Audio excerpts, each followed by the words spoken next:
say and to give you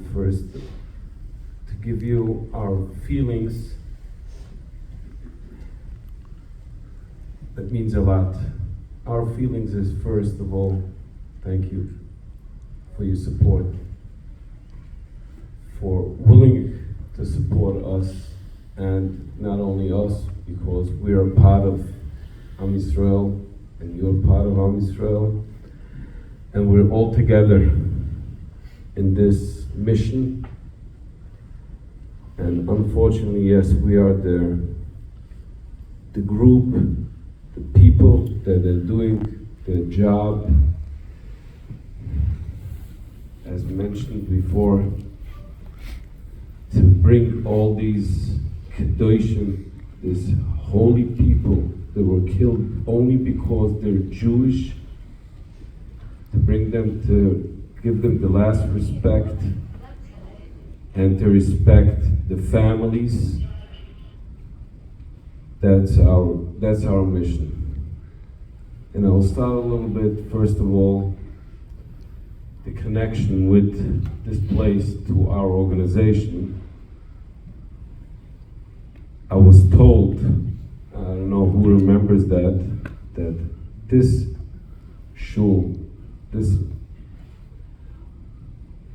people from this shul donated our first motorcycle. If anybody remembers a person, the name Yaakov Uri, he was here, and you people gave us the first motorcycle for Zaka that was open, that we received, I would say about 27 years ago. And now we're closing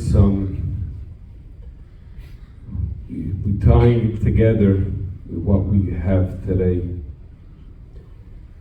Zaka is an organization. There's two Zaka organizations, one for before October 7 and one is after October 7.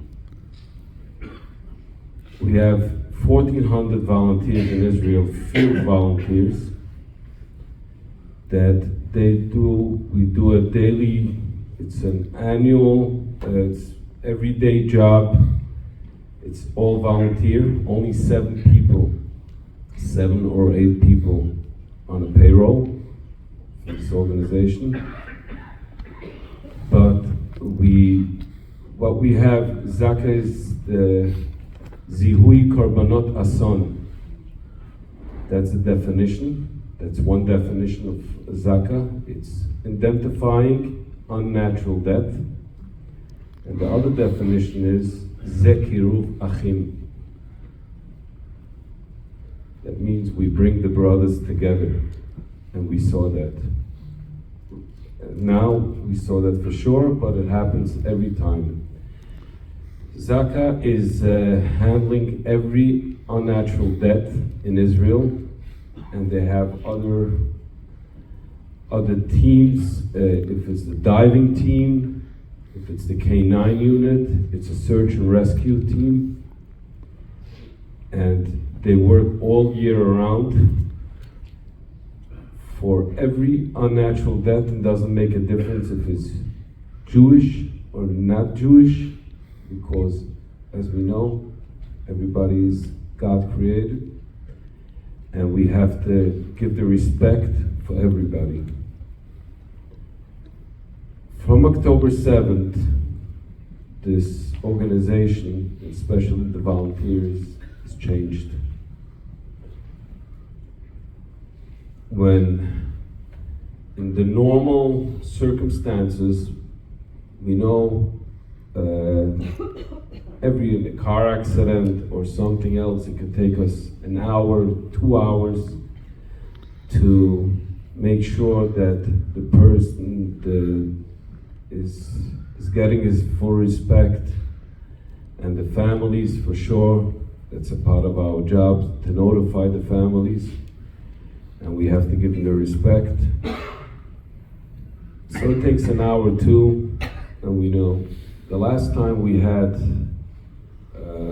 was 45 people in Miron, that were killed. That was our major disaster. And then all the volunteers that were in charge of this tragedy went through. They had special. They had special treatments to get to make sure that it doesn't hit them, as we know. But it did. Nobody lost a job. Nobody lost anything. Now as of October 7th, our volunteers on daily basis are there in the South. A lot of our volunteers lost their jobs, and a lot of our volunteers can't come back, and they can't even hug the children. They can't go home. And we had to sign up. We can't wait for the government. We can't wait for anybody. We had to sign up a contract with a special team to give them. Every volunteer is getting, it's 12 sessions. And I'm talking about the cost, but this is what the volunteers are going through, and I'll explain a little bit why that happened and what happened from the view myself and of all the volunteers that were there on the scene. As we know, October 7th, Shabbat, Simchat Torah, 6:30 in the morning. Everybody wants to enjoy their family. Most of the people still sleeping, and when the siren goes off, almost entire Israel. And as a commander of the south region of Israel, I live in Ashdod. I'm a father of 10 children, 22 grandchildren, beautiful, nice family, till October 7th. Hopefully we'll have it back. But then, first thing, the family, the children, most of them were in my house in Ashdod, even though they live other places in Israel. They went into the shelter, but I don't know where the shelter is in my house, because every time my job is to be on alert to see where it falls, where the missile hits, and to be there to help the people. So I'm just waiting to see if there is any missile hit any place. And meanwhile, I start to get on my radio that this missile attack was only a cover-up. It was a cover-up for a big invasion to a lot of places in Israel that's under south, it's in the south. And when I talk to the police, when I talk to whoever gives us the information, if to come or not to come, told me, wait, let's see. Nobody was chaos. Nobody knew anything what's going on. But by 10 o'clock in the morning, while I was in shul, and my kids, everybody, I got the final phone call, just leave and come. You have to come now to Sderot. I call up another 2 volunteers, told them, listen, we going out, let's go.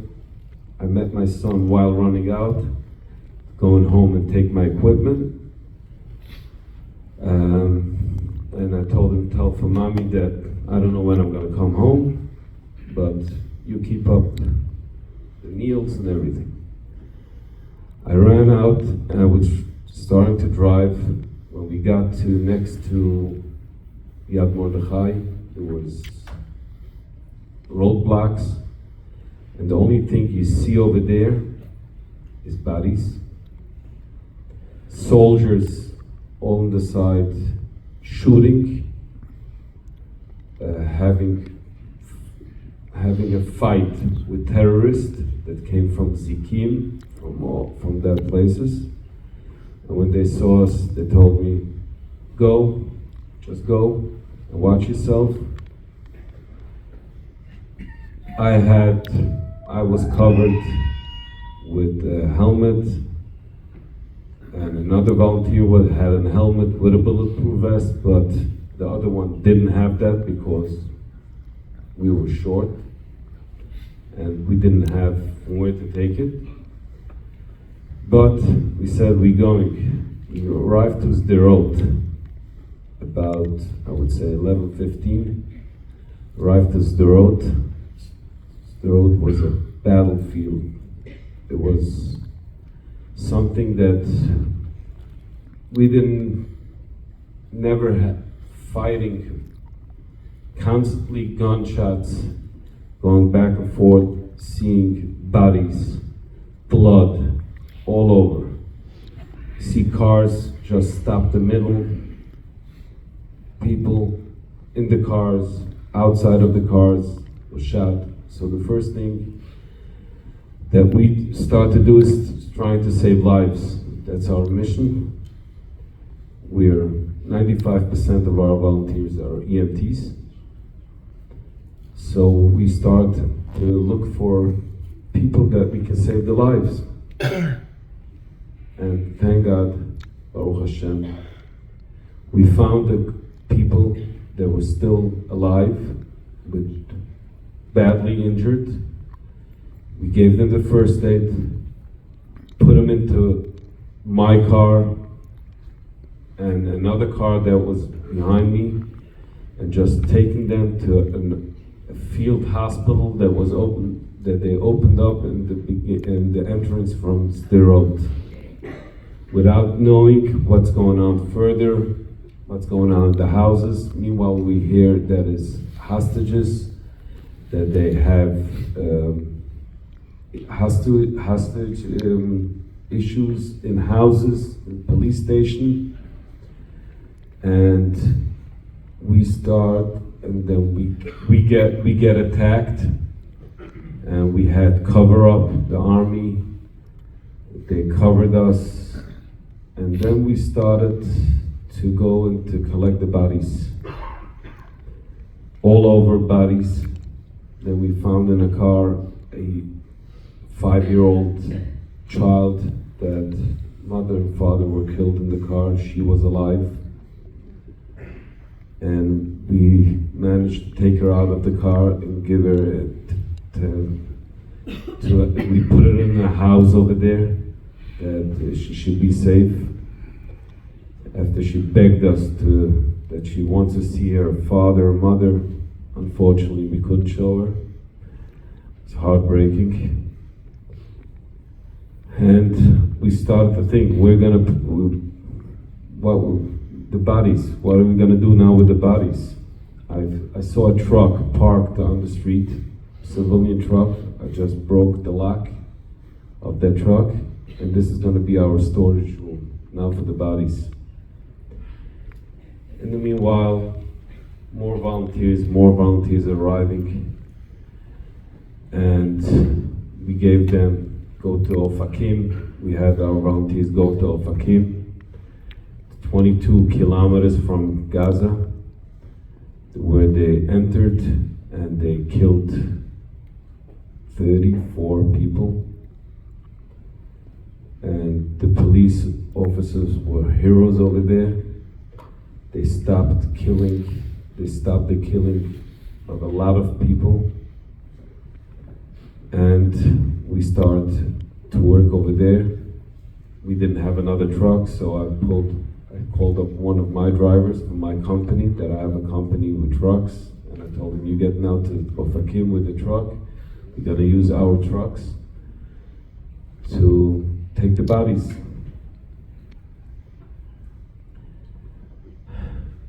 We had Sderot, so I said, now we're level 1. the first level in Sderot. We saw that, we know how to work it. It's people injured, people killed by gunshots.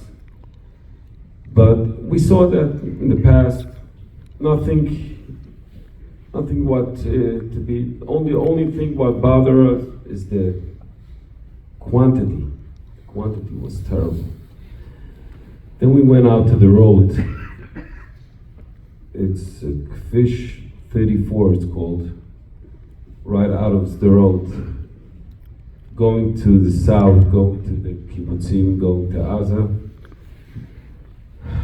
A passage that should take about 10 to 12 minutes in the normal circumstances took us 7 hours. We were there collecting bodies. We didn't even go to the burned bodies because we were in danger all the time. There were still clashes with the terrorists. So we had to make sure just to get the bodies, what we can take, and not go to the burned bodies. When we got to a car that was hit by a missile, an RPG, 5 people in that car, they were all burned completely. Then we went to the festival. So that was level 2, I would say. Okay, we had that, we know car accidents, we know things, people get burned in the car, people get shot in the car, we know that. Thank you. Then we go to level 3, we go to the festival. When we arrived to the festival, the officials, the police, and the army tells us, Zaka, we need you, but we can't give you, you can't get in right now because maybe another day or 2. Why? Because there's clashes and you're in danger. We cannot, they're hitting us with missiles from Gaza, and now soon, now it's at night. That was 12 o'clock at night, midnight, but then we have by 4:30 when sunrise, it's going to be very dangerous. Only if you promise us, that's what they told us, that you can finish this job by 4:30, then we can start to do it. Like lions, I would say like lions, I saw the eyes of the volunteers when we took them. And when I say bodies, I say wherever you put your eyes or your hands or your foot, you saw bodies and blood. That's the only thing in all. If it wasn't the garbage, it wasn't the toilets, wherever you just looked, you saw bodies, and you see the eyes of those volunteers, and they say, and we don't know what to say for the officials, for the police, if we can do that or not, but when we looked in their eyes, we said, yes, we're gonna do it.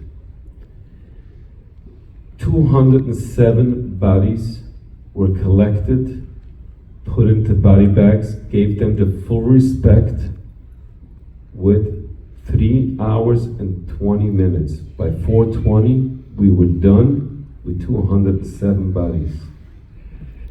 Worked like a machine, like a robot. I'm sure that we look back now and we think this is mission impossible. It was a mission impossible to do, but we did it because this is our mission, this is what we have to do. So I say this is level 3. But then,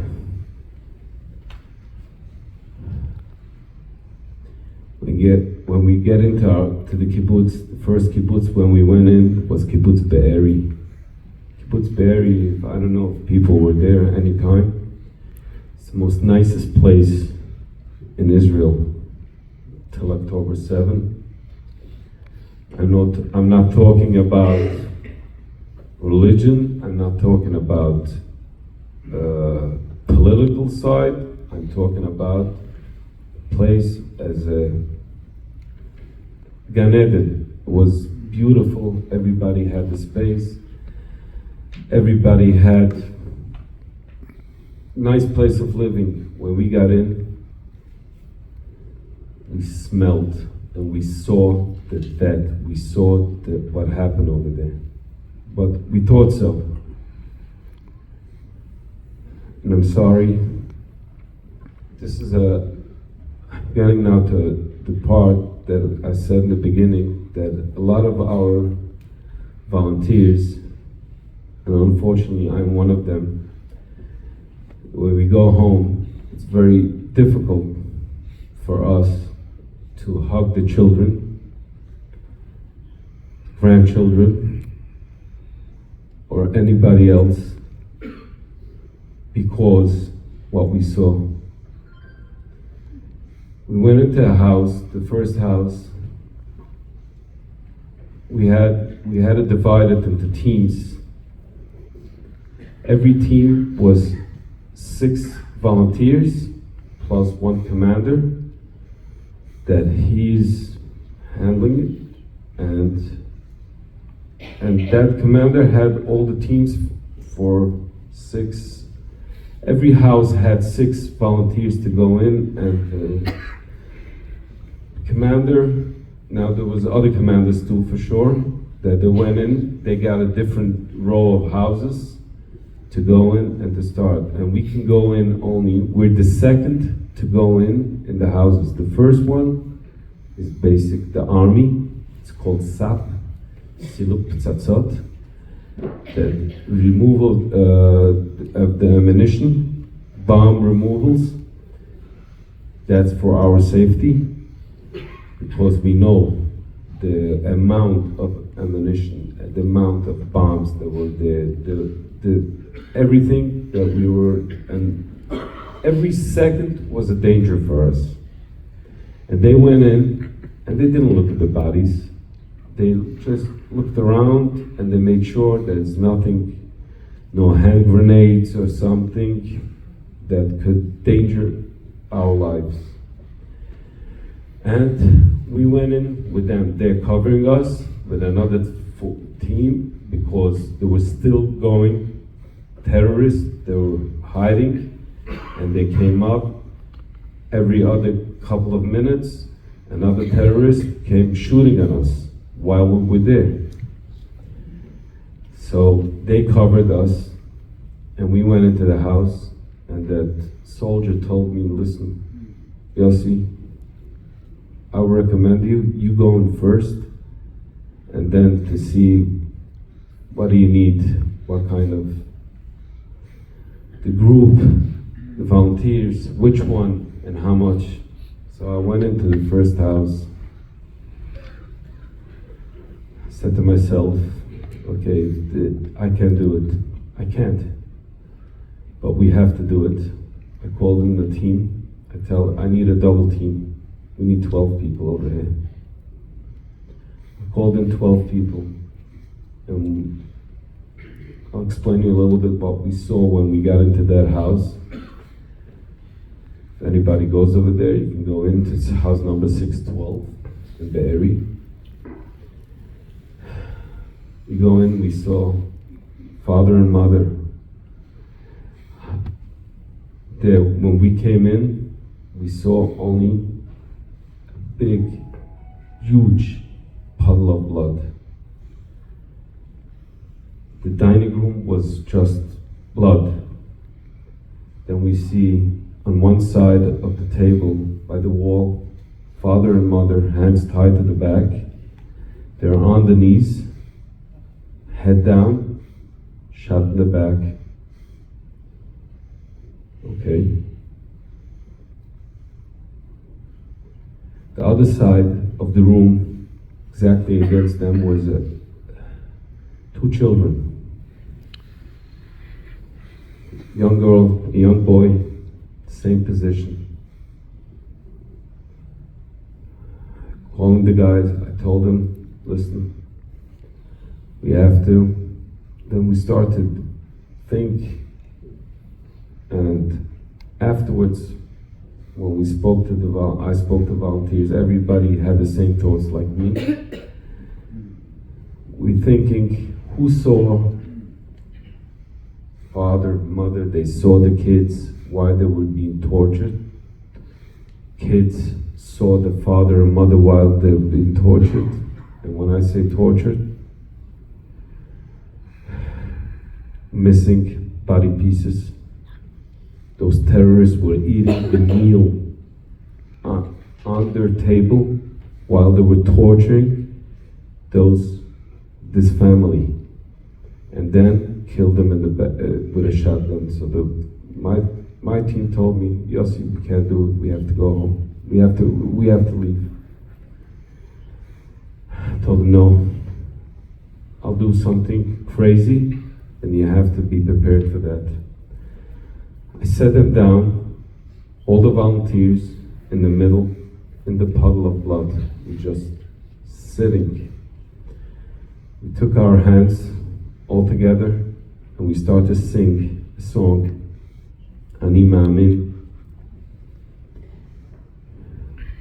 Another song, Achenu B'nai Israel, Shir HaMa'alot. And then I looked in their eyes and I saw, okay, but now we want to do something. I pulled out my knife. I cut open the strings that from their hands, from those victims, and I said for our volunteers, everybody is going to hold the hand of these victims, and let's make a promise right now over here. We will not leave this place and all other places till everybody is going to come to Kever Yisrael and to have and to be identified. This is going to be our promise. We did the promise. This is the reason why we're still working right now, even though all the bodies were taken. Yes, not all of them were identified. Only last week we found a little bone, and was identified as a 10-year-old child that was burned because they put gasoline. They made sure that nothing to be left over, but we found, and we're gonna find everything. Hopefully, we're gonna find everything that can come to identification, to identify those holy brothers and sisters that were killed.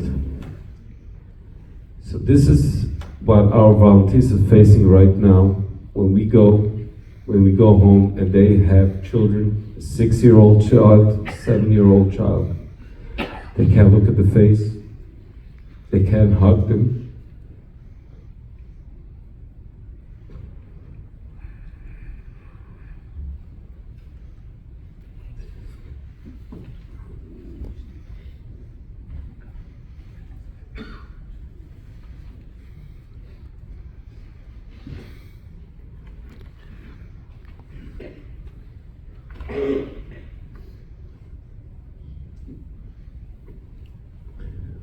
Then we go further. We hit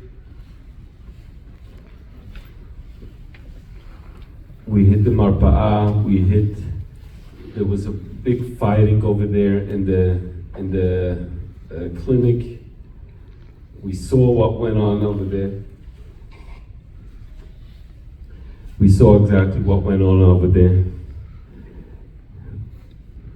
People that they came running and to hide themselves in the clinic, just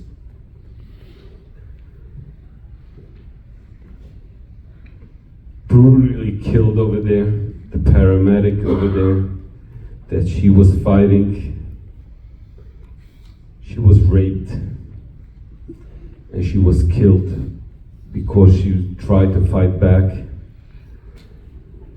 And then we go to 426. We arrived to 426, house number 426 in the area. It's a nightmare.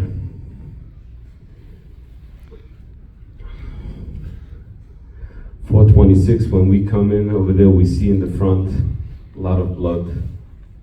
We don't see any body, we don't see anything in the front. When we go in, we just open up the door. We see the body is right over there. There's a lady on the floor, on her stomach. The amount of blood didn't make any sense for us. We know, unfortunately, we know when a person gets shot or something, the amount of blood that should be, but over here was like, didn't make any sense. So I tell my crew, let's wait outside, let's do it alone, let's see what's going on. I went in with my assistant, and we have to turn over the body. Why? Because this is the way we put in the bags for identification. It should be easier to identify if we have to open up and look at the face. This is a part of that we have to do, but something didn't let me turn over this body.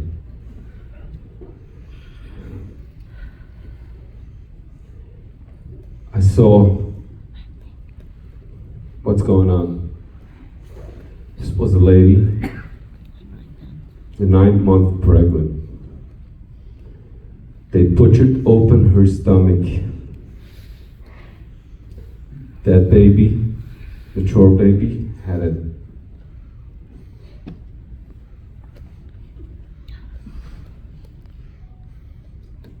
could have seen the face of the baby. It had just one stab, knife stab in the head, and the knife is right over there. I went out to my volunteers. I told them, listen, this is something I can do. Maybe you can.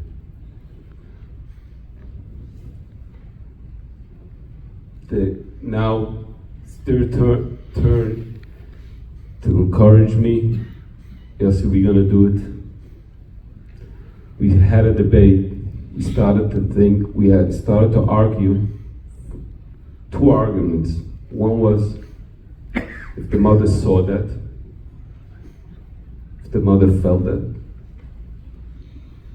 or she was killed first and then they did it. And the second was if we should use 1 body bag or 2 body bags. I started to tell them, listen, I have children married, my kids pregnant, I see them, I know your wife. Everybody has over here is a husband and is a father. Could we do this?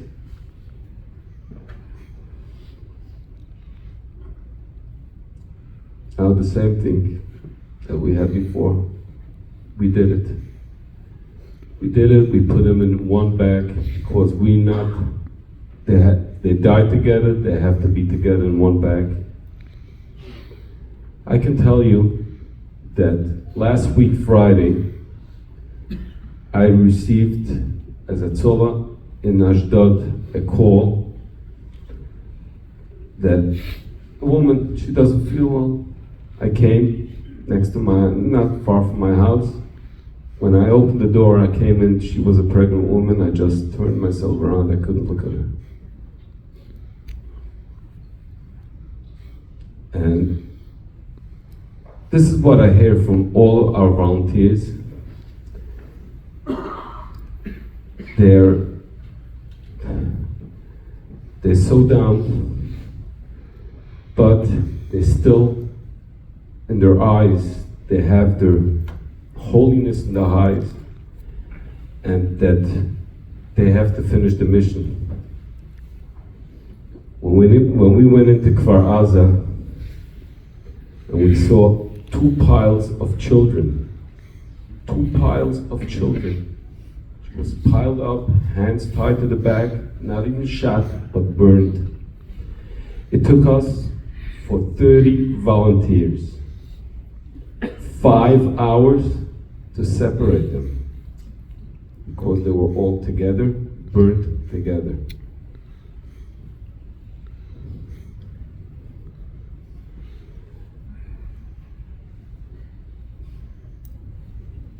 It's next to the lunchroom. They took all the kids. They just gathered the kids, and that's what they did with them. Our volunteers, they're angels, but they're not angels. They're all people.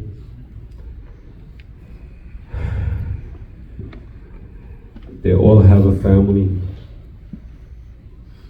My first message 6 weeks ago, that was Motzei Shabbat, 6 o'clock, was to the world, please pray for us that we should go home and be normal to raise our kids, and to be normal parents, normal father.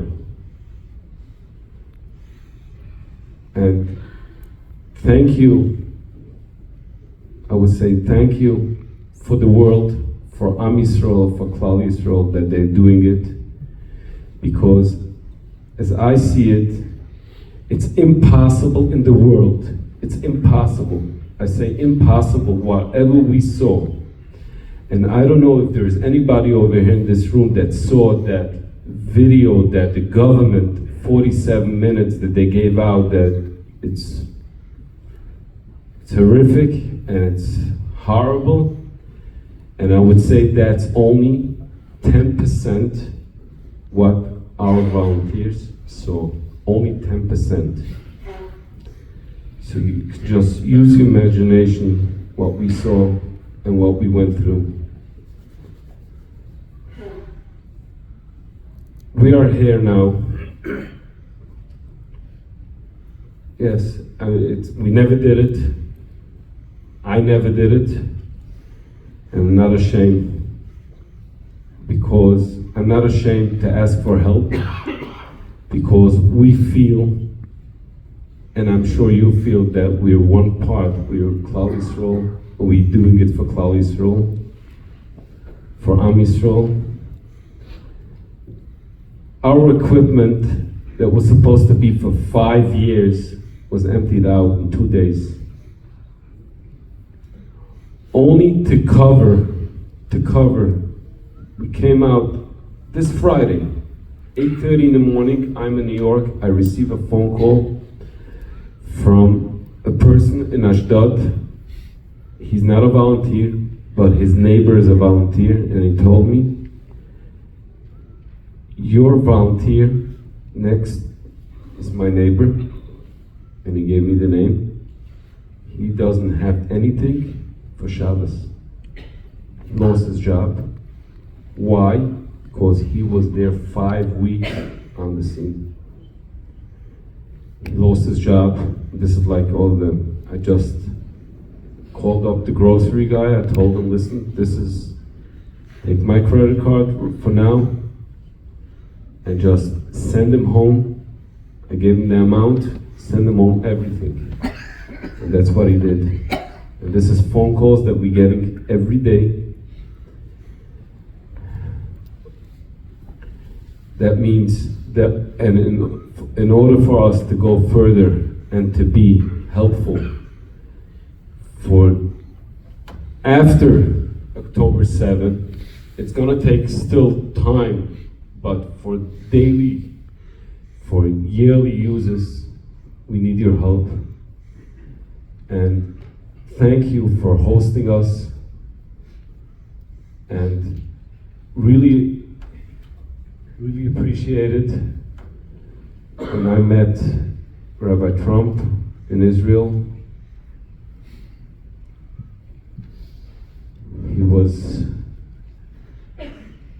Rabbi Trump, did you tell them the story that Kfar Aza with that person? Yes. I just have the lights on. I want to show a video that was taken by our own Jeff Freeling in Kfar Aza last week. I want to talk about this video for just a moment. ובחיים, חבל שהיינו צריכים להגיע לדבר הזה, להיות כמה אנחנו מאוחדים. ואני יכול להגיד לך שבזכות זה אנחנו נתחזק כל כך חזק שאף אחד לא יכול לנצח אותנו. ואני לא צריך לספר לך מה שהיה עד 7 באוקטובר ברחובות, בכל מקום איפה שהיה, אם זה נגד חרדים וכל זה. אנחנו באנו לפה, ואני לא לבד. הפקדתי את הבית שלי, את העבודה שלי, וכולם. אנחנו לא מקבלים כסף מהמדינה, מהממשלה, אנחנו לא בצווי 8, אנחנו בצווי 8 אזרחים. אנחנו באנו רק בשביל האחים שלנו, אחים ואחיות. אתה יודע איפה זה הכי כאב לנו? אנחנו היינו צריכים לטפל גם במחבלים העלולים. So we're going to stop there for a second. We have the lights for a moment. Rabbi Yossi, do you want to explain the context of who this person is and why this is such a significant conversation? He's a young boy. He lived in Kfar Aza.